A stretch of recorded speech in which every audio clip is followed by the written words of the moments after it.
حبيبنا وقدوتنا محمد صلى الله عليه وسلم وعلى آله وأصحابه وأتباعه ومن تبعهم بإحسان إلى يوم الدين. أوصيكم عباد الله وإياي أولا بتقوى الله، فإن الله مع الذين اتقوا والذين هم محسنون. أما بعد، أعوذ بالله من الشيطان الرجيم.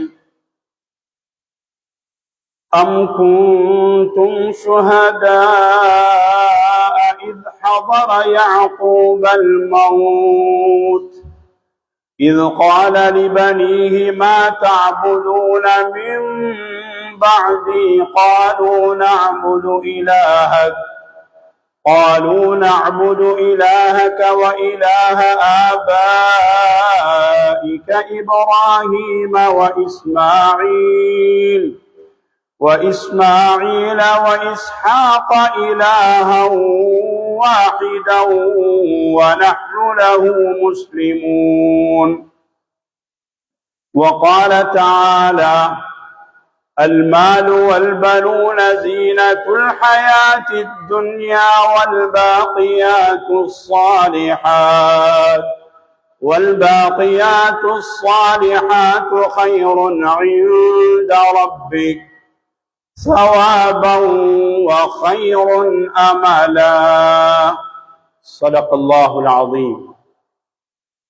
எல்லா புகழும் புகழ்ச்சியும் ஏகவல்லனாயன் அல்லாஹ் ஒருவனுக்கே. அல்ஹம்துலில்லாஹ். ஸலாத்தும் ஸலாமும் இறுதி தூதர் கண்மணி நாயகம் முஹம்மது ஸல்லல்லாஹு அலைஹி வஸல்லம் அன்னார் மீதும், அன்னாருடைய தோழர்கள், தாபிஈன்கள், தபஉ தாபிஈன்கள், கியாமத் வரை உலகிலே வாழக்கூடிய அல்லாஹ்வின் நல்லடியார்கள் அனைவர் மீதும் அல்லாஹுவின் ரஹ்மத் காலமெல்லாம் உண்டாகட்டுமாக. புனிதமான ஜுமாவுடைய கடமையை நிறைவேற்றுவதற்காக வேண்டி அல்லாஹ் தஆலாவின் மாளிகையில் நேரகாலத்தோடு வந்து இஅ்திகாஃபுடைய நியத்தோடு அமர்ந்திருக்கும் அல்லாஹுவின் நல்லடியார்களே, சகோதரர்களே, பெரியோர்களே, நம்முடைய வாழ்க்கையில் எல்லா நிலைமைகளிலும் அல்லாஹ் தஆலாவின் கட்டளைகளை எடுத்து நடந்து கொள்ளுமாறும், அவனால் விலக்கப்பட்ட விடயங்களில் இருந்து விலகி வாழ்ந்து கொள்ளுமாறும் முதலில் இந்த அடியானையும் அடுத்ததாக உங்களையும் நான் வசியத்தும் நசீஹத்தும் செய்து கொள்கிறேன். கண்ணியத்திற்குரிய சகோதரர்களே, பெரியோர்களே, ஒரு சிறப்பான முஹர்ரம் மாதத்தின் நடுப்பகுதியில் இருந்து கொண்டிருக்கின்றோம். இன்றைய குதுபாவுக்கான தலைப்போ அல்லாஹ் தஆலா நமக்கெல்லாம் அருள்கொடையாக, பாக்கியமாக, கொடையாக வழங்கியிருக்கின்ற பிள்ளைகளை எந்த நிலைமையில் நாங்கள் இந்த உலகிலிருந்து விடைபெறுகின்ற பொழுதோ விட்டு செல்ல வேண்டும், இவர்களை எப்படி நாம் இந்த உலகத்திலே வளர்க்க வேண்டும், நமக்கென்ன பொறுப்புகள் இருக்கிறது பிள்ளைகளினுடைய விவகாரங்களில் என்ற தலைப்பை இங்கு வழங்கப்பட்டிருக்கிறது.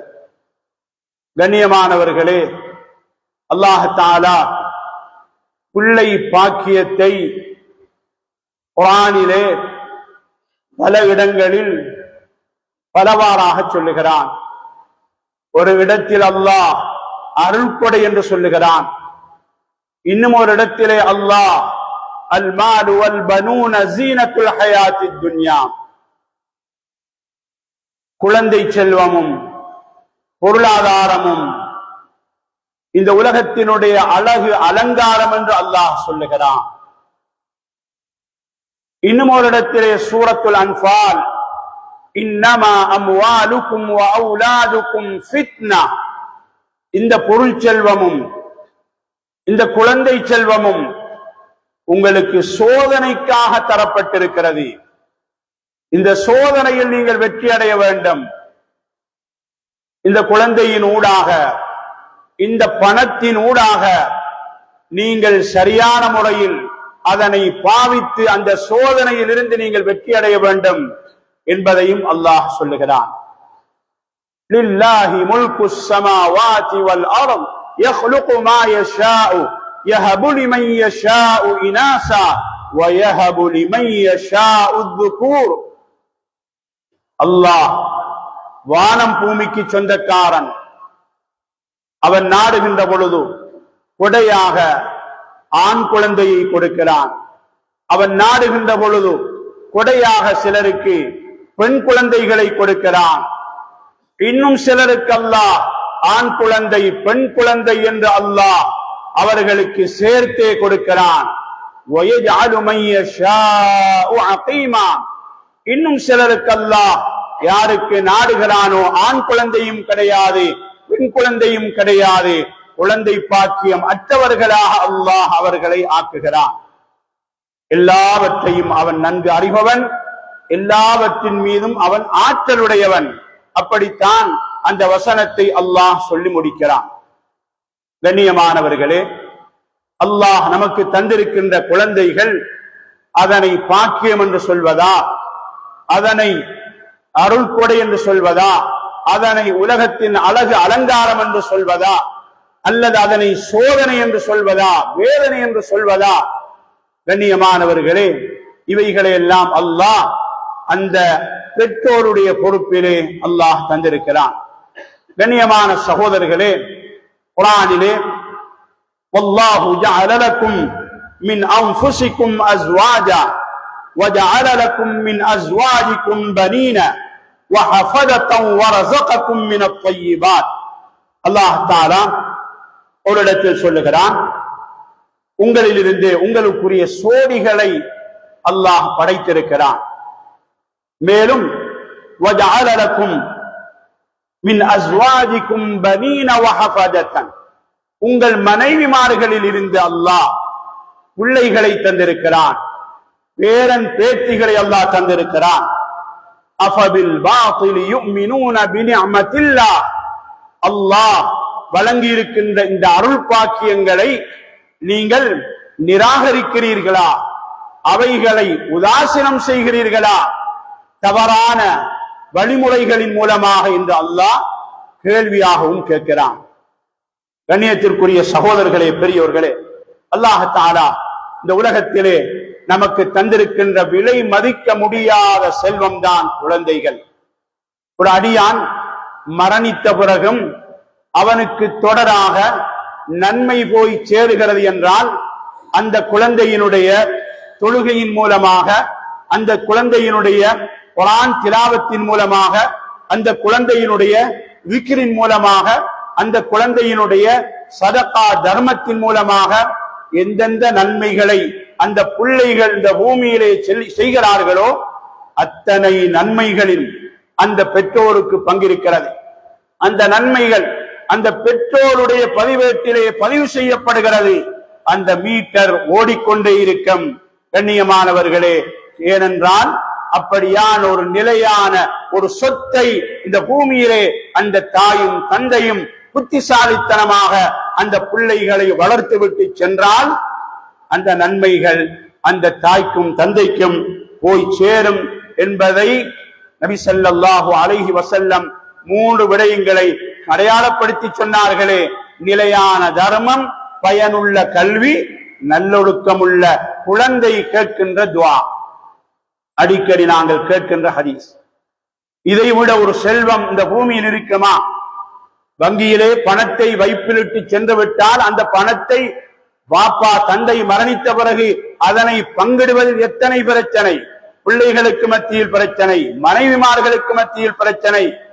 கண்ணியமானவர்களே, இதை விடவெல்லாம் பிள்ளைகளுக்கு மார்க்கத்தை, ஒழுக்கத்தை, தீனை கொடுத்துவிட்டு மரணித்தால் அந்த தாயும் தந்தையும் அந்த சொத்தின் மூலமாக நன்மை அடைகிறார்கள் என்பதை அல்லாஹ்வுடைய தூதர் ஸல்லல்லாஹு அலைஹி வஸல்லம் சொன்னார்கள். அப்படியாக இருந்தால் இந்த பிள்ளைகளுடைய விடயத்தில் எந்த அளவு பொறுப்புள்ளவர்களாக நானும் நீங்களும் இருக்கிறோம். சஹாபாக்கள் பிள்ளைகள் அல்லாத மனித உயிர்கள் அல்லாத மிருகங்களுடைய விடயத்திலும் கூட கவனம் செலுத்தினார்கள். உமர் இப்னுல் கத்தாப் ரலியல்லாஹு அன்ஹுடைய ஆட்சி காலம், இஸ்லாமிய சாம்ராஜ்யத்தினுடைய ஜனாதிபதி சொல்லுகிறார்கள், என்னுடைய ஆட்சியில் ஈராக்கிலே இந்த நகரத்திலே பாதைகள் எல்லாம் சீராக செப்பனிடப்பட்டு விட்டது. ஆனாலும் ஒரு இடத்தில் உள்ள பாதை சரியான முறையில் செப்பனிடப்படவில்லை, சீர் செய்யப்படவில்லை.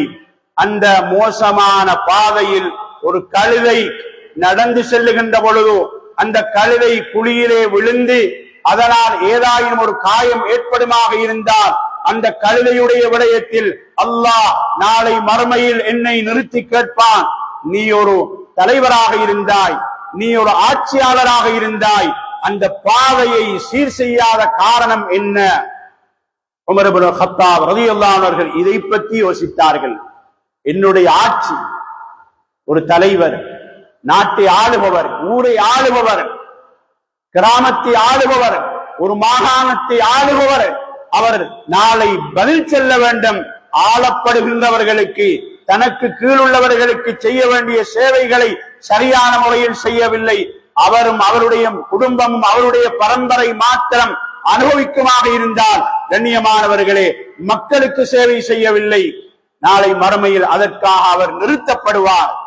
உமர் இப்னுல் கத்தாப் ரலியல்லாஹு அன்ஹு அவர்கள் கால்நடைகளுடைய விஷயம், ஒரு கழுதையுடைய விஷயத்தில் கவலைப்பட்டார்கள் என்றால், என்னுடைய ஆண் பிள்ளைகள், என்னுடைய பெண் பிள்ளைகள், அவர்களுடைய விடயத்தில் நான் எப்படி கவலைப்பட வேண்டும், நான் எப்படி சிந்திக்க வேண்டும்?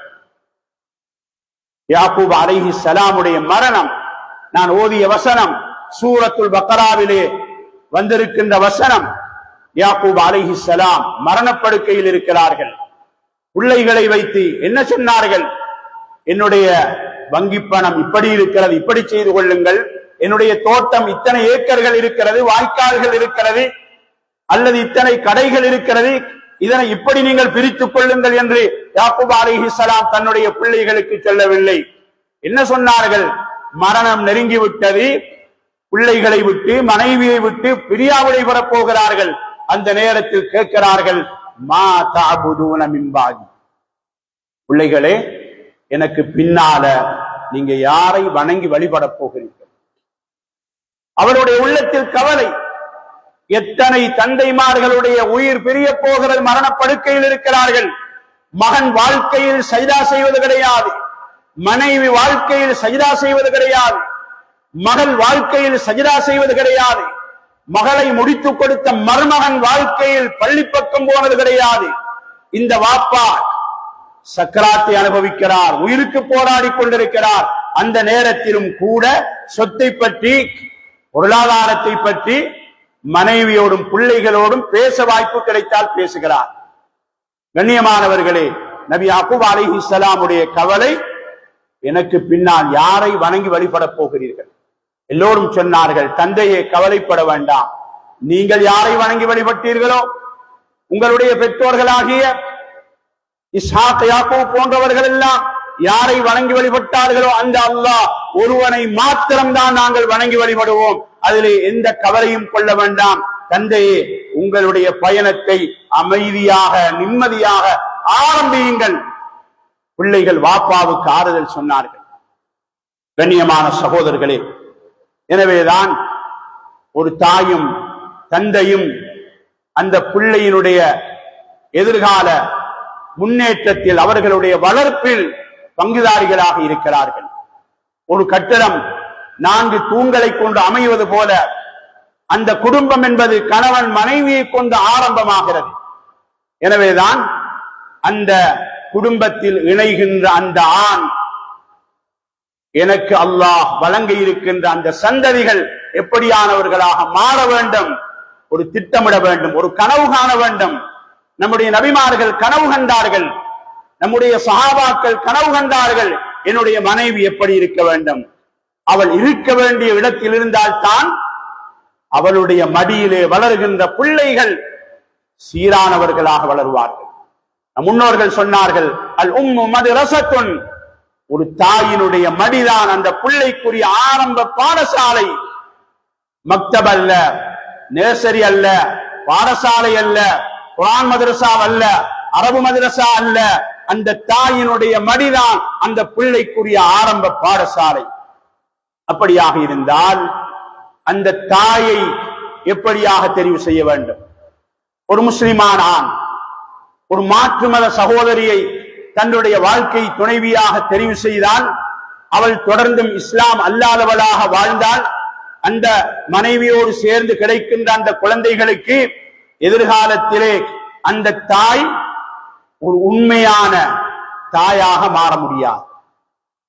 எத்தனை பிள்ளைகளை பெற்றாலும் அந்த தாயானவள் விபச்சாரியேதான்.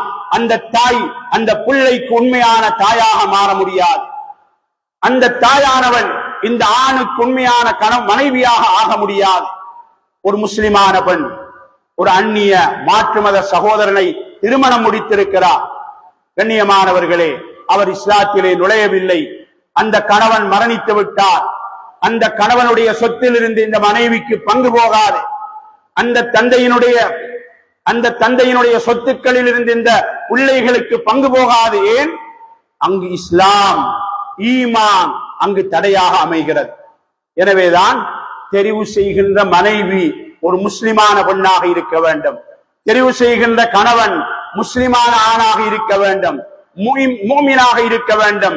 அல்லாஹ்வை நம்பி வாழுகின்ற ஒரு மூமினான ஆணாக பெண்ணாக அமைகின்ற பொழுதுதான் அந்த பிள்ளைகளுக்கு மூமினான தாயாக, மூமினான தந்தையாக அந்த தாயும் தந்தையும் அமைவார்கள். கண்ணியமானவர்களே, நபி ஸல்லல்லாஹு அலைஹி வஸல்லம் சொன்னார்கள், முஸ்லிம்ல பதிவாகியுள்ள ஹதீஸ், ஹஜ்ரத் அப்துல்லாஹ் பின் அம்ர் இப்னு அல்-ஆஸ் உடைய ரிவாயத், அத்-துன்யா மதா வ கைரு மதாஇஹா அல்-மர்அத்து ஸாலிஹா, இந்த உலகம் சொற்பகாலம் அனுபவிக்கக்கூடிய ஒரு இடம். சொன்னார்கள் ஸல்லல்லாஹு அலைஹி வஸல்லம், இந்த உலக வாழ்க்கையில், இந்த உலகத்தில் உள்ள பொருட்களில் எல்லாம், சொத்து செல்வங்களில் எல்லாம், தங்கம், மரகதம், வைரூதியம், இன்னொரு பொருட்கள் இருக்கிறதோ எல்லாவற்றிலும் சிறந்த ஒரு பொருள் இருக்குமாக இருந்தால் அதுதான் சாலிஹான மனைவி. அந்த மனைவிதான் இந்த உலகத்திலே சிறந்த செல்வம் என்பதாக கண்மணி நாயகம் ஸல்லல்லாஹு அலைஹி வஸல்லம் சொன்னார்கள். எந்த மனைவி அந்த கணவனுக்கு உதவியாக இருப்பாவோ, அந்த கணவனுடைய தீனை, மார்க்கத்தை பாதுகாப்பதற்கு சதாவும் உதவியாக வாழ்வாவோ, அந்த பெண் தான் சிறந்த பெண் என்பதாக கண்மணி நாயகம் ஸல்லல்லாஹு அலைஹி வஸல்லம் சொன்னார்கள். கண்ணியமானவர்களே, நம்முடைய நபிமார்கள், அவர்களுடைய தாய்மார்கள் உண்மையானவர்களாக, நல்லொழுக்கம் உள்ளவர்களாக அமைந்த பொழுதுதான் அவர்களுடைய மடியிலே பிறந்து வளர்ந்த அந்த ஆண் பிள்ளைகள் நபிமார்களாக மாறினார்கள். நபி மூசா அலைஹிஸ்ஸலாம் ஒரு ஆபத்தான, ஒரு சவாலான காலம் அவர்கள் பிறந்திருக்கிறார்கள். வரலாறு தெரியும். ஆண் குழந்தைகள் எல்லாம் கொல்லப்படுகிறார்கள். நபி மூசாவை எப்படி பாதுகாப்பது, நபி மூசாவுக்கு அந்த தாயானவள் எப்படி பாலூட்டுவது? வஅவ்ஹைனா இலா உம்மி மூசா அன் அர்தஇ, நாம் மூசாவுக்கு கட்டளையிட்டோம் பாலூட்டுமாறு. நீங்கள் பயந்தா, அந்த குழந்தைக்கு பாலூட்டுவதற்கு பயந்தா கடல் சமுத்திரத்தில் போடுங்கள். அந்த குழந்தையை நாங்கள் ஒரு நாள் உங்களிடத்தில் மீட்டி தருவோம். இன்னா ராதுஹு இலைக், மீட்டி தருகின்ற பொழுது ஒரு நபியாக தருவோம், ஒரு ரசூலாக தருவோம். அல்லாஹ்வினுடைய வாக்குறுதி. கண்ணியமானவர்களே, சிலை வணங்கிகள் அரச வீட்டு பிள்ளைக்கு, அரச வீட்டு அரண்மனையிலே வளர்கின்ற பிள்ளைக்கு பாலூட்டுவதற்காக வேண்டி ஊரில் உள்ள தாய்மார்கள் எல்லாம் தயாராக இருக்கிறார்கள். அல்லாஹ் சொல்லுகிறான், வஹர்ரம்னா அலைஹில் மராதிஅ மின் கப்ல், அத்தனை தாய்மார்களும் பாலூட்டுவதற்கு தயாராக இருந்தாலும் மூசா குடிப்பதற்கு தயாராக வேண்டுமே. மூசா அந்த தாய்மார்களுடைய மார்புக்கு முன்னால பால் குடிப்பதற்கு தயாரில்லை. தன்னை மூசா திருப்பிக் கொள்கிறார். எப்பொழுது அந்த தாய் அல்லாஹ்வினுடைய ஏற்பாடு பாலூட்ட வருகின்றாவோ அப்பொழுதுதான் நபி மூசா அலைஹிஸ்ஸலாம் அந்த தாய் யூகாபின் என்ற அந்த பெண்மணியிடத்திலிருந்துதான் பாலை குடிக்கிறார். அல்லாஹ்வினுடைய ஏற்பாடு, அல்லாஹ்வினுடைய திட்டமிடல். ஒரு நபியாக வரப்போகிறார். இந்த சிலை வணங்கி பெண்களுடைய பாலை குடிக்க கூடாது. அந்த தாயுடைய பால் தான் மூசாவுக்கு போய் சேர வேண்டும். எதிர்காலத்தில் ஒரு நபியாக வரப்போகிறார். அல்லாஹ் திட்டமிடுகிறான். ஒரு நபியினுடைய தாய் எப்படி இருக்க வேண்டும்? கண்ணியமானவர்களே, உமர் இப்னு கத்தாப் ரலியல்லாஹு அன்ஹுடைய காலம் ஒரு மனிதர் வருகிறார், வந்து சொல்லுகிறார், கலீஃபா அவர்களே, என்னுடைய மகன் என்னை கடுமையாக நோவிக்கிறார், கடுமையாக தொந்தரவு செய்கிறார், அவருக்காக உபதேசம் செய்யுங்கள். உமர் இப்னு கத்தாப் ரலியல்லாஹு அன்ஹு அவர்கள் உபதேசம் செய்தார்கள்.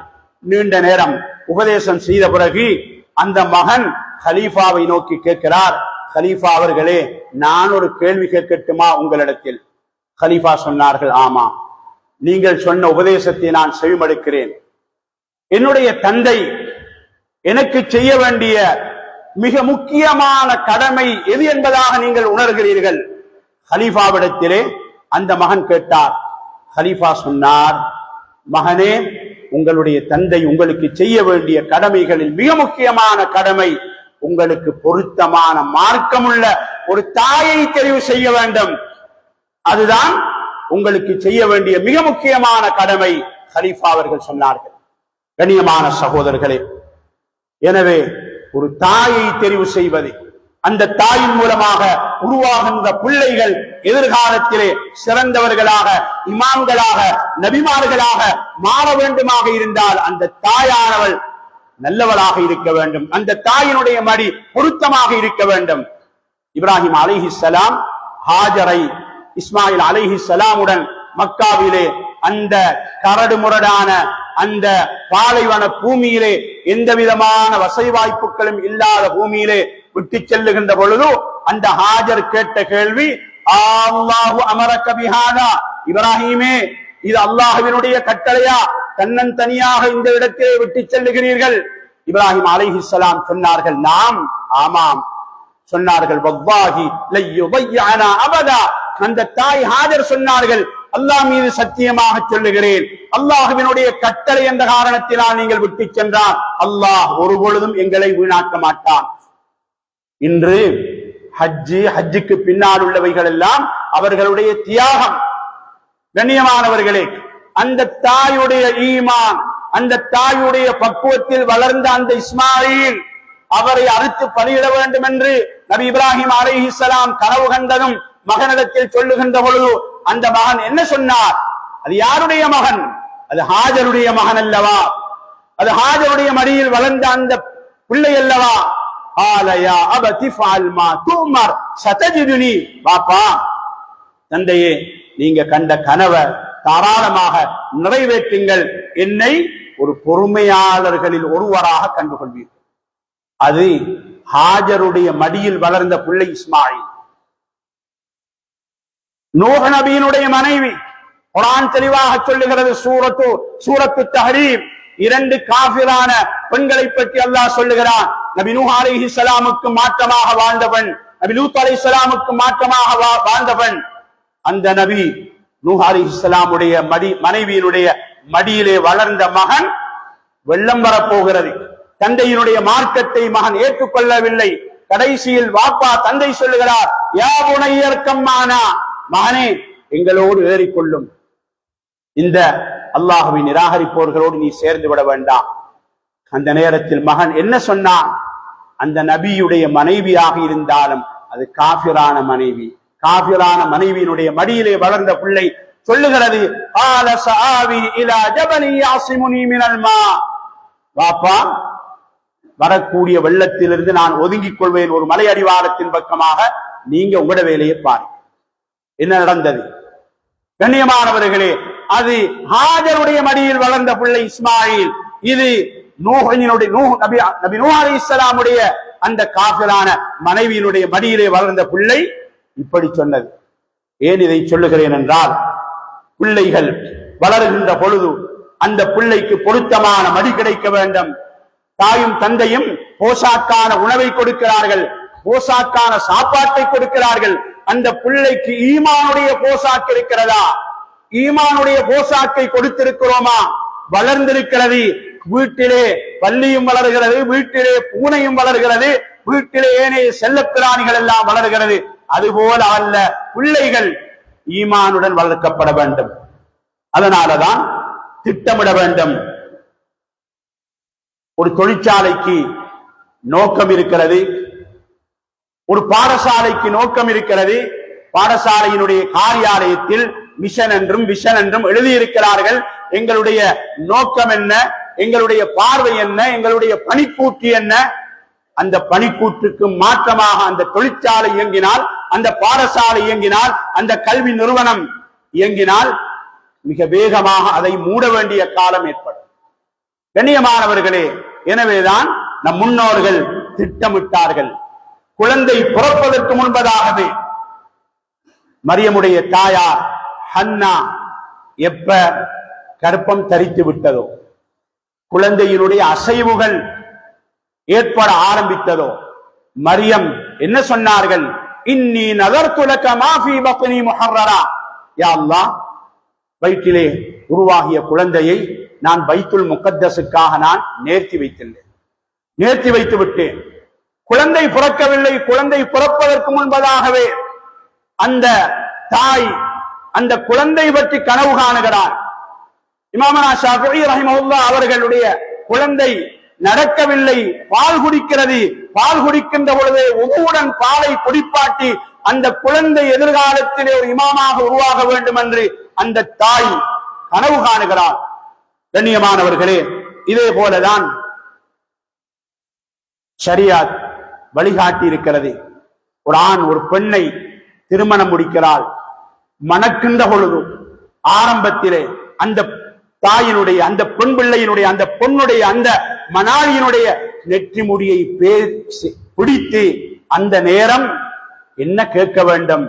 அவளுடைய அழகை பார்த்து ரசிப்பதா, அல்லது அவள் அணிந்திருக்கின்ற நகைகள் அணிகலன்களை பார்த்து ஆச்சரியப்படுவதா, அல்லது அந்த சோதனைகளை பார்த்து ஆச்சரியப்படுவதா? இல்லை, அந்த பெண்ணினுடைய நெற்றி முடிகளை பிடித்து அல்லாஹ்விடத்தில் கேட்க வேண்டும். யா அல்லாஹ், அல்லாஹும்ம இன்னி அஸ்அலுக கைரஹா வ கைர மா ஜபல்தஹா அலைஹி வ அஊது பிக மின் ஷர்ரிஹா வ மின் ஷர்ரி மா ஜபல்தஹா அலைஹி. யா அல்லாஹ், இந்த பெண்ணிடத்திலிருந்து உன்னிடத்தில் நலவை கேட்கிறேன். இந்த பெண்ணிடத்தில் இயற்கையாக என்னென்ன நலவுகளை எல்லாம் நீ படைத்து வைத்திருக்கிறாயோ அவைகளை உன்னிடத்தில் கேட்கிறேன். இந்த பெண்ணிடத்திலிருந்து ஏற்படுகின்ற தீங்குகள் உன்னிடத்தில் பாதுகாப்பு கேட்கிறேன். இந்த பெண்ணிடத்தில் இயற்கையாக என்னென்ன மோசமான குணாதிசயங்கள் இருக்குமோ அவைகளிலிருந்து நான் பாதுகாப்பு தேடுகிறேன். வாழ்க்கையில் நுழைகின்ற பொழுதே, வாழ்க்கையை ஆரம்பிக்கின்ற பொழுதே அல்லாஹ்விடத்தில் பாதுகாப்பு தேட வேண்டும். வீட்டை திறக்கின்ற பொழுதோ, வாகனத்தை வாங்குகின்ற பொழுதோ, கடையை திறக்கின்ற பொழுதோ துஆ ஓதுவதை போல அல்ல. இது அதைவிட பெரிய ஒரு காரியத்தை நாங்கள் செய்கிறோம். அதற்கு பின்னால அது மாத்திரமா? எவ்வளவு திட்டமிடல்! அதற்கு பின்னால இந்த ஆண் அந்த பெண்ணை சந்தித்த பிறகு, தனியான ஒரு கட்டத்தை சந்தித்த பிறகு ஸல்லல்லாஹு அலைஹி வஸல்லம் அங்கும் வழிகாட்டினார்கள். இது சாதாரண திட்டமிடல் அல்ல. சொன்னார்கள், அல்லாஹும்ம ஜன்னிபி ஷைத்தான் வ ஜன்னிப்னா ஃபீமா ரஸக்தனா. ஆணும் பெண்ணும் வீடு கூடிய பிறகு இரண்டு பேரும் கேட்க வேண்டும், இரண்டு பேரும் கேட்க வேண்டும். இது ஒரு கூட்டான துஆ. யா அல்லாஹ், எங்களை ஷைத்தானுடைய தீங்கிலிருந்து பாதுகாத்து, எங்களுக்கு நீ வழங்கக்கூடிய பிள்ளை செல்வங்களை ஷைத்தானுடைய தீங்கிலிருந்து பாதுகாத்து விடு. இந்த துஆவை ஓதினார்கள். தஹஜ்ஜுதை தொழுதார்கள். சுபஹுடைய தொழுகை அல்ல, தஹஜ்ஜுதை தொழுதார்கள். கணவனும் மனைவியும் அல்லாஹ்விடத்தில் பிரார்த்திக்க ஆரம்பிக்கிறார்கள். ரப்பனா ஹப் லனா மின் அஸ்வாஜினா வ ذُرِّيَّاتِنَا قُرَّةَ أَعْيُنٍ. யா அல்லாஹ், யா அல்லாஹ். கணவனும் மனைவியும் தஹஜ்ஜுதில் அழுகிறார்கள். காரியங்கள் நடந்து விட்டது. அல்லாஹ்விடத்தில் ஒப்படைக்கிறார்கள். எங்களுடைய சந்ததிகளில், மனைவி மக்களில் கண் குளிர்ச்சியை தா. அவளுடைய அழகை வைத்தல்ல, அவளுடைய உடையை வைத்தல்ல, அவளுடைய அணிகலன்களை வைத்தல்ல, அவளுடைய சொத்துக்களை வைத்தல்ல, அல்ல அந்த மாப்பிள்ளையினுடைய நிறத்தை வைத்தல்ல. யா அல்லாஹ், இவர்களுடைய மார்க்கத்தில் கண் குளிர்ச்சியை தா. எங்களை தக்வா உள்ளவர்களுக்கு தலைவர்களாக ஆக்கி, தாயும் தந்தையும் தக்வா உள்ளவர்களை வழிநடத்துகின்ற தலைவர்களாக ஆக்க வேண்டும். இப்படியான திட்டமிடல் தான் எங்களுக்கு தேவை. கண்ணியமானவர்களே, அந்த வகையில் அல்ஹம்துலில்லாஹ், அல்லாஹ் தஆலா குழந்தை பாக்கியங்களை மிகப்பெரிய பாக்கியமாக எங்களுக்கு தந்திருக்கிறான். நம் முன்னோர்கள் திட்டமிட்டார்கள். இமாமனா ஷாஃபிஈ ரஹிமஹுல்லாஹ் அவர்கள் அவர்களுடைய தாயார் தன்னுடைய குழந்தையை ஷாஃபிஈ ரஹிமஹுல்லாஹ் அவர்களை காபாவை வலம் வருகிறார்கள். தூக்கி கொண்டு வலம் வருகின்ற பொழுது ஜம்சம் கிணறு அன்றைய காலத்தில் ஹஜ்ஜுக்கு சென்றவர்களுக்கு தெரியும், அது வெளிப்படையாக பார்க்கக்கூடிய ஒரு தோற்றத்தில் இருந்தது. அங்கிருந்து அபாபின் ரவா ரலியல்லாஹு ரஹிமஹுல்லாஹ் ஒரு பெரிய ஒரு அறிஞர், பெரிய ஒரு மாமேதை, ஃபிக்ஹுடைய சட்டதிட்டங்களை ஹஜ்ஜாஜிகளுக்கு கற்றுக் கொடுத்துக் கொண்டிருக்கிறார். அந்த நேரத்தில் இமாமனா ஷாஃபிஈ ரஹிமஹுல்லாஹ் அவர்கள் கனவு காணுகிறார்கள். அவர்களுடைய தாயார், இந்த அகாபின் ரவாஹை போல என்னுடைய மகன் எதிர்காலத்தில் ஒரு அறிஞராக மாற வேண்டும், ஒரு மார்க்க மேதையாக மாற வேண்டும். அந்த தாய் கண்ட அந்த கனவுதான் இமாமனா ஷாஃபிஈ ரஹிமஹுல்லாஹ் அவர்களை இந்த உலகத்திற்கு அந்த தாயாரால் கொடுக்க முடிந்தது. இன்று அந்த தாய் மண்ணறையில், அந்த இமாம் ஷாஃபிஈ மண்ணறையில் அவர்களுடைய மஸ்அலாக்கள் சட்டதிட்டங்கள் இந்த பூமியிலே அமல் செய்யப்படுகின்ற காலமெல்லாம் அந்த தாய்க்கும் அந்த இமாம் ஷாஃபிஈ ரஹிமஹுல்லாஹ் அவர்களுக்கும் நன்மைகள் போய் சேருகிறது.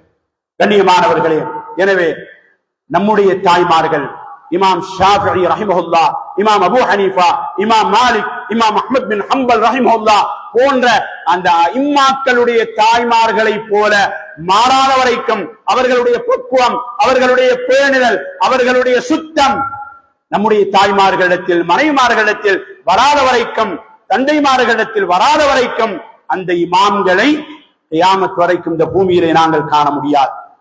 ஆகையினால அன்புக்குரிய சகோதரர்களே, ஒரு குழந்தை பிறந்தது, 7வது நாள் அந்த குழந்தைக்கு அழகான பெயரை வைக்க வேண்டும், அழகான பெயரை வைக்க வேண்டும். அந்த பெயரை உச்சரிக்கின்ற பொழுது மொடனாக இருக்க வேண்டும், அப்படி இருக்க வேண்டும், அது வேகமாக உச்சரிக்கப்பட வேண்டும், அது ஒரு வித்தியாசமான கோணத்தில் அது உச்சரிக்கப்பட வேண்டும். கண்ணியமானவர்களே, இப்படி அல்ல, நல்ல பெயருள்ள நல்ல பொருளை தாங்கிய ஒரு பெயரை அந்த குழந்தைக்கு, குழந்தை பிறந்த 7வது நாள் வைப்பது அந்த தாய் தந்தையினுடைய பொறுப்பு. அந்த குழந்தையினுடைய தலை முடியை எடுப்பது, வலிப்பது 7வது நாள் அந்த பெற்றோருடைய கடமை. அதே போல அந்த முடியை, அந்த முடியினுடைய எடைக்கு சமமாக வெள்ளியிலே பணத்தை சதகா தர்மம் செய்வதும் அந்த 7வது நாள் நிறைவேற்ற வேண்டிய சுன்னாக்களில் ஒன்றாகும். 7வது நாள் ஆண் குழந்தையாக இருந்தால் 1 வயது நிரம்பிய 2 ஆடுகள், பெண் குழந்தையாக இருந்தால் 1 வயது நிரம்பிய ஒரு ஆட்டை அகீகாவாக கொடுப்பதும் மிக முக்கியமான சுன்னாவாக இருக்கிறது. அடுத்ததாக அந்த குழந்தைக்கு தேவையான கல்வியை கொடுக்க வேண்டும். இந்த உலகத்திலே வாழ்வதற்கு தேவையான என்னென்ன துறைகள் தேவையோ அதை கொடுக்க வேண்டும். அந்த குழந்தைக்கு தேவையான மார்க்க அறிவை கொடுக்க வேண்டும், மிக முக்கியம். அந்த குழந்தைக்கு தேவையான மார்க்க அறிவை கொடுக்க வேண்டும். எல்லா கலைகளிலும் அவர் கற்றிருக்கிறார், எல்லாம் தெரியும், தொழிலா, உலகளாவிய கல்விகளா, எல்லா துறைகளிலும் பிரகாசிக்கிறார். ஆனால் அவரிடத்தில் மார்க்கம் இல்லை. அந்த பிள்ளைக்கு குர்ஆனை கற்றுக் கொடுக்கவில்லை, அந்த பிள்ளைக்கு தொழக்கூடிய சட்டதிட்டங்களை கற்றுக் கொடுக்கவில்லை, தந்தையினுடைய ஜனாசாவை வைத்து தொழுவிக்கின்ற அந்த முறைகளை கற்றுக் கொடுக்கவில்லை என்றால் அந்த பிள்ளைக்கு நான் தந்தையாக இருப்பதற்கு எனக்கு எந்த தகுதியும் கிடையாது. அந்த பிள்ளைக்கு தந்தை என்று சொல்வதற்கு எனக்கு எந்த தகுதியும் கிடையாது.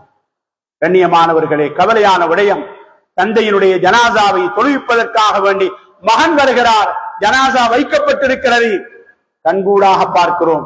4 தக்பீர்களை கொண்ட தொழுகை, 3வது தக்பீர்ல மகன் சலாம் கொடுத்து விடுகிறார். சமீபத்தில் நடந்த ஒரு நிகழ்வு, எனக்கு முன்னால நடந்த நிகழ்வு. என்னை தொழுவிக்குமாறு குடும்பத்தில் முடிவு செய்தார்கள். ஆனால் ஆண் பிள்ளை இல்லை, மருமகன் வெளிநாட்டில் இருந்து வந்தார். 12 மணி நேரங்களுக்கு மேலால் ஜனாசா வைக்கப்பட்டிருந்தது. மருமகன் தொழுவிக்க தயாராகி முன்னால போனார். மருமகன் முதல் தக்பீர்ல சூரா ஃபாத்திஹாவை சத்தமாக ஓத ஆரம்பிக்கிறார். இல்லை, முஅத்தின் நிறுத்தினார். அவர் திரும்பினார், ஹஜரத்துக்கு அந்த சந்தர்ப்பத்தை கொடுங்கள், தொழுவிக்கட்டும். இல்லை, நான் தான் தொழுவிக்க போகிறேன். அந்த மகன், அந்த மருமகன் மீண்டும் தக்பீரை கட்டி உள் சூறாவை ஓத ஆரம்பிக்கிறார். கண்ணியமானவர்களே, இந்த தாயும் தந்தையும் எவ்வளவு பெரிய அநியாயத்தை செய்திருக்கிறார்கள். துபையிலே பெரிய ஒரு நிலைமையில் இருக்கிறார், பெருந்தொகை கொடுப்பனவு சம்பளத்தை பெறுகிறார். அந்த மருமகன் தொழுவிப்பதற்காக அந்த ஜனாசா வைக்கப்பட்டிருக்கிறது. ஜனாசாவை தொழுவிப்பதற்கு கூட அந்த தாயும் தந்தையும் மார்க்கத்தை படித்துக் கொடுக்கவில்லை. மூன்றாவது தக்பீரில் அல்லாஹும்ம ஃபிர் லஹு வர்ஹம்ஹு அந்த தந்தைக்காக அந்த தாய்க்காக துஆ செய்வதற்கு அந்த மகனுக்கு படித்துக் கொடுக்கவில்லை என்றால் இந்த தாயும் தந்தையும் எவ்வளவு பெரிய அநியாயத்தை செய்திருக்கிறார்கள்.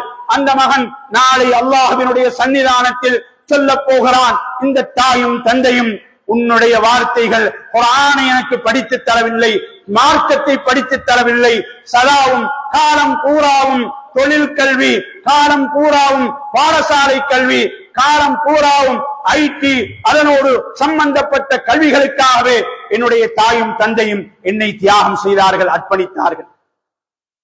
கண்ணியமானவர்களே, எத்தனை கோர்ஸ்கள் முடிப்பதற்காக இங்கிருந்து பெண்களை கொழும்புக்கு அனுப்புகிறார்கள். கேக் தயாரிப்பதற்கு, தையல், அந்த துறைகள் இந்த துறைகள் என்று ஆண்களை பெண்களை தாயும் தந்தையும் செலவு செய்து அனுப்புகிறார்கள். நாளை என்னுடைய ஜனாசாவை வைத்து தொழுவிப்பானா என்னுடைய மகன்? நாளை எனக்காக என்னுடைய மகள் அல்லாஹ்விடத்தில் கண்ணீர் வடிப்பாளா? கண்ணியமானவர்களே, மார்க்கத்தை கொடுங்கள். மார்க்கத்தில் அனாதையாக மனைவியை பிள்ளைகளை விட்டு சென்றால் நம்முடைய கபர் அது நெருப்பு குண்டமாகும். இன்று சில பகுதிகளில் தாயும் தந்தையும் மகனை கொண்டு போய் போலீஸ்ல கொடுக்கிறார்கள். இந்த மகன் வேணாம், இவன் ஒரு போதை வியாபாரி, இந்த கணவன் எனக்கு வேணாம், இந்த கணவன் வீட்டில் இருப்பதை விட காவல் ஜெயிலில் இருக்கட்டும், சிறையில் இருக்கட்டும், என்னுடைய பிள்ளைகளை அப்பம் சுட்டு வடை சுட்டு லேரியா சுட்டு நான் வளர்க்கிறேன். ஏன்? போதை கடுமையாகிவிட்டான். மகன் தாய் குளியலறையில் குளித்த அந்த வீடியோக்களை எடுத்து வெளிநாட்டுக்கு அனுப்பி கசப்பான உண்மை சொல்லித்தான் ஆக வேண்டும். தந்தையிடத்தில் கேட்கிறான், இந்த வீடியோவை நான் சோசியல் மீடியாவிலே பகிர்வேன், எனக்கு போதை வஸ்து வாங்குவதற்காக இத்தனை ரியால்கள் அனுப்ப வேண்டும். தந்தையோடு மகன் முரண்படுகிறான். குறித்த சொத்தை எனக்கு எழுதி தர வேண்டும், இல்லை என்றால் இதோ கத்தி இருக்கிறது தந்தையே, உனக்கு கதையை முடித்து விடுவேன். யாருடைய பிள்ளை? என்னுடைய பிள்ளை. பருவ காலத்தில் ஈமானை கொடுக்கவில்லை, சொத்தை கொடுத்திருக்கிறோம், வாகனத்தை கொடுத்திருக்கிறோம், தோட்டத்தை கொடுத்திருக்கிறோம், பிள்ளையை வளர்த்திருக்கிறோம், உடம்பு வளர்ந்திருக்கிறது, ஈமான் இல்லை, இஸ்லாம் இல்லை. இது இன்னமா அம்வாலுக்கும் அவுலாதுக்கும் ஃபித்னா. குர்ஆன் சொல்லுகிறதே, இதுதான் உங்களுக்கு சோதனை, இந்த பிள்ளைகள் தான் உங்களுக்கு வேதனை. கண்ணியமானவர்களே, இந்த நிலைமையிலிருந்து பேசக்கூடிய என்னையும் உங்களையும் அல்லாஹ் பாதுகாக்க வேண்டும். எனவே பேர் வைப்பது போல பிள்ளை வளர்ந்த பிறகு வாலிபத்தை பாதுகாக்க வேண்டும், பெண் பிள்ளைகளினுடைய வாலிப பருவத்தை பாதுகாக்க வேண்டும், ஆண் பிள்ளைகளினுடைய வாலிப பருவத்தை பிள்ளைகள் பாதுகாக்க வேண்டும், பெற்றோர்கள் பாதுகாக்க வேண்டும், கண்காணிப்பு இருக்க வேண்டும். யாருடன் நட்பு வைத்திருக்கிறார்கள், யாரை நண்பனாக தெரிவு செய்திருக்கிறார்கள்?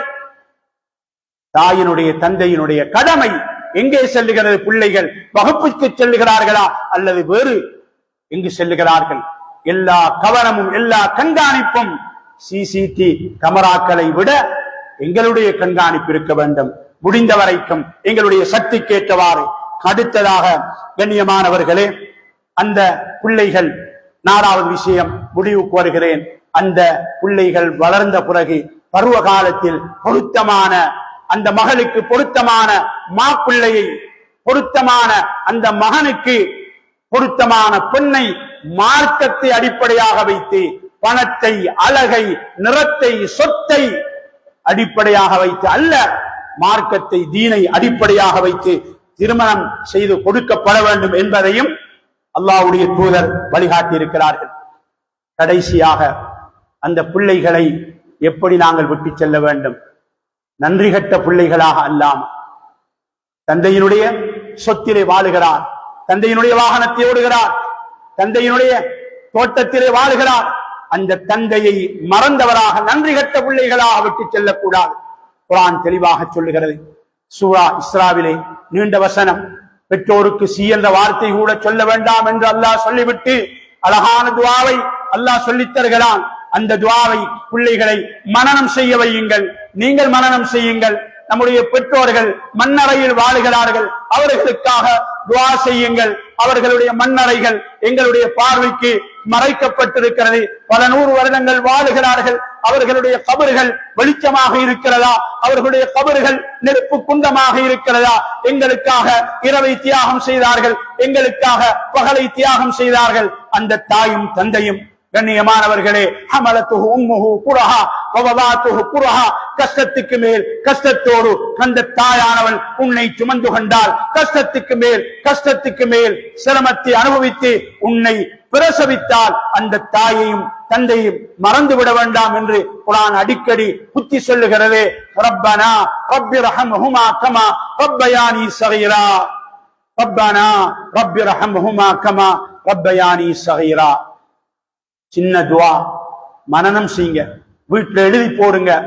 யா அல்லாஹ், சிறு பராயத்தில் என்னுடைய தாயும் தந்தையும் எப்படி எனக்கு அன்பு காட்டி வளர்த்தார்களோ அதே போல யா அல்லாஹ் என்னுடைய தாயின் மீதும் தந்தையின் மீதும் அன்பு காட்டி விடு. தாயும் மீதும் தந்தையின் மீதும் அன்பு காட்டி விடு. முடிந்தால் ஒவ்வொரு தூங்குவதற்கு முன்னால சஜிதாவில் இருந்து உங்களுடைய தாய் தந்தையர்களை நினைத்து கண்ணீர் வடியுங்கள். உங்களுக்கு அழிவை சொல்லித்தந்த, ஆனா ஆவண்ணாவை சொல்லித்தந்த, ஏபிசிடியை சொல்லித்தந்த அந்த ஆசான்களுக்காக கொஞ்ச நேரம் சஜிதாவிலே கண்ணீர் வடியுங்கள், தஹஜ்ஜுதிலே கண்ணீர் வடியுங்கள். கண்ணியமானவர்களே, நாம் நம்முடைய பெற்றோருக்காக கண்ணீர் வடித்தால் நாளை நம் பிள்ளைகள் நமக்காக கண்ணீர் வடிப்பார்கள். நாம் நன்றி கெட்டவர்களாக இந்த பூமியிலே வாழ்ந்து மரணித்தால் நாளை நம் பிள்ளைகள் நமக்காக கண்ணீர் வடிக்க மாட்டார்கள். சில போது நம்முடைய ஜனாசாக்களை ஊரவர்கள் இறங்கி நல்லடக்கம் செய்வார்கள், மற்றவர்கள் தொழுவிப்பார்கள். அந்த நேரத்தில் நம்முடைய பிள்ளைகள் எங்கோ நின்று பேசிக் கொண்டிருப்பார்கள். கண்ணியமானவர்களே, நாம் மரணித்து சில வினாடிகளுக்கு பின்னால நம்முடைய சொத்துக்களை பங்கிடுவதில் சண்டை போடுவார்கள். நம்முடைய சொத்துக்கள் எப்படி வந்து சேர வேண்டும் என்ற விடயத்தில் தந்திரங்களை கையாளுவார்கள், சூழ்ச்சி செய்வார்கள். ஏன்? இந்த தாயும் தந்தையும் மார்க்கத்தை கொடுக்கவில்லை, தீனை கொடுக்கவில்லை. ஆகையினால அன்புக்குரியவர்களே, ஒன்றை மாத்திரம் சொல்லி முடிக்கிறேன். ஒரு ஜனாசா, ஒருவர் மரணித்தார். இதற்கு முன்னரும் சொல்லி இருப்பேன். அந்த ஜனாசா அடக்கம் செய்யப்பட இருந்தது 4 மணிக்கு மாலை நேரம். ஆனால் அந்த ஜனாசா மாலை 3 மணிக்கு நல்லடக்கம் செய்யப்பட்டது. காரணம் என்ன? பிள்ளைகள் லட்சாதிபதிகள், கோடீஸ்வரர்கள். அந்த தந்தையினுடைய ஒரு கடையை விற்றால் அந்த கடன்களை அடைக்க முடியும். சொன்னார்கள், இல்லை, கடனாளிகள் வந்து விடுவார்கள், அதனால அது எங்களுடைய குடும்பத்துக்கு அகௌரவத்தை தரும், கேவலத்தை தரும். அதனால முன்கூட்டியே ஜனாசாவை நல்லடக்கம் செய்தோம். இப்படியான நன்றி கட்ட பிள்ளைகளை இந்த பூமியிலே நாங்கள் விட்டு செல்லக்கூடாது. அல்லாஹ் பாதுகாக்க வேண்டும். வல்ல நாயன் அல்லாஹ் நமக்கு தந்திருக்கின்ற குழந்தைகளை கண்குளிர்ச்சியானவர்களாக, மனைவிமார்களை கண்குளிர்ச்சியானவர்களாக வல்ல நாயன் அல்லாஹ் நம் அனைவருக்கும் தந்தருள்வானாக. அந்த குழந்தைகளின் ஊடாக மேலான சுவர்க்கத்தை அல்லாஹ் நம் அனைவருக்கும் தந்தருள்வானாக. வஆகிரு தஅவானா அனில் ஹம்துலில்லாஹி ரப்பில் ஆலமீன். அல்ஹம்துலில்லாஹி ரப்பில் ஆலமீன்.